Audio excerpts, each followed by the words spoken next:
Yes, someone down here. Yeah, let's ask this young lady right here. Go ahead. Okay, so I'm Savannah, and I was wondering, do you agree with like welfare and food stamps and stuff like that? The question is, do I agree? Like that America should have that. Yeah.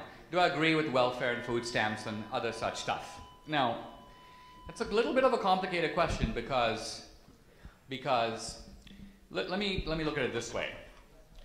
The number of people who are on food stamps in the United States, I don't know the numbers off the top of my head, but the number escalated dramatically in Obama's America. In other words, let's just say, for example, and I'm making up these numbers, that there were 30 million people on food stamps, or 40 million people on food stamps. Suddenly, in 8 years, 70 million people are getting food stamps. Yep.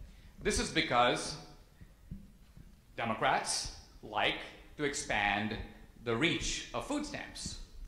Now, the important thing to realize is for Democrats, it's considered free stuff.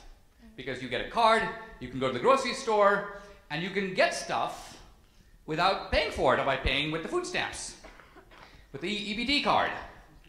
The question I would have is this: did the number of hungry people in America increase from 40 million to 70 million in 8 years? Was the Obama economy so terrible? Did he do such a horrible job that essentially he flung 30 million people into poverty who now need to be fed at someone else's expense? Remember, Milton Friedman, the economist, once said, there's no such thing as a free lunch. By which he meant that nothing's free. People say, well, education's free. Education's not free. It costs money to have this building. It costs money to use this technology. It costs money to have books. Somebody's paying for it. Somebody's paying for it. So is it fair? It looks to me, am I in favor of food stamps? Yes. Am I in favor of unemployment benefits? Yes. But I would confine those things to what FDR himself called the truly needy. Or one scholar, William Julius Wilson, calls it the truly disadvantaged. We have to be careful to make sure that the guy that we're giving the free stuff to, A, really deserves it, and B, is also going to work to get himself or herself off the free stuff. We need to set up ways, because whenever you do things that are supposedly good for free, you create bad incentives. Let me give you one example. This relates to Obamacare. Isn't healthcare right? Because after all, people get sick. Shouldn't we be able to give them health care? Well, let me ask you this. Isn't food a right? Shouldn't people have a right to food? Now, let's imagine that the US government were to say to you, okay, you have a right to food. So when you go to Kroger, you just fill up your cart with what you think you need for the week's groceries. But when you show up at the counter, you don't have to pay. You just take the stuff and go. What would happen? What would actually happen in this country if you did that? Well, you'd say, first of all, normally I buy 2 cartons of milk, but it's free. I'll buy 10. So you fill up your cart. Your cart is huge.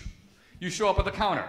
Now, the person at the counter doesn't really care, but somebody owns that store. The guy who owns Kroger, John Kroger. I'm just guessing it's him. He goes, hey, I noticed people are taking all this stuff. But, an even more important realization, none of them are really paying. This is great, because since some other guy is paying, I will now start charging $40 for a carton of milk. Why? Because the guy's not going to care. It's free to him. He's not paying, so suddenly milk now costs $40. And who's paying? The taxpayer. The third guy who's not at Kroger, who gets no milk. That's the guy footing the bill. And who's ripping him off? 2 people are ripping him off, Kroger and the customer. Because the customer is taking more milk than he or she needs, and Kroger's making a profit that's undeserved because some third guy is being cheated. So what I'm getting at is that politics can be a form of cheating. Politics can be a form of 2 guys getting together to rip off some third guy.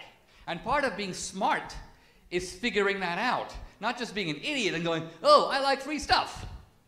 Realizing nothing's free. Someone's paying. Who's paying? Is it fair that they should pay? This is part of our democratic debate. And I'm not trying to resolve it again. I'm just trying to teach you how to think about it and to look behind the curtain, like in The Wizard of Oz. Let's look behind the curtain to see what's really going on.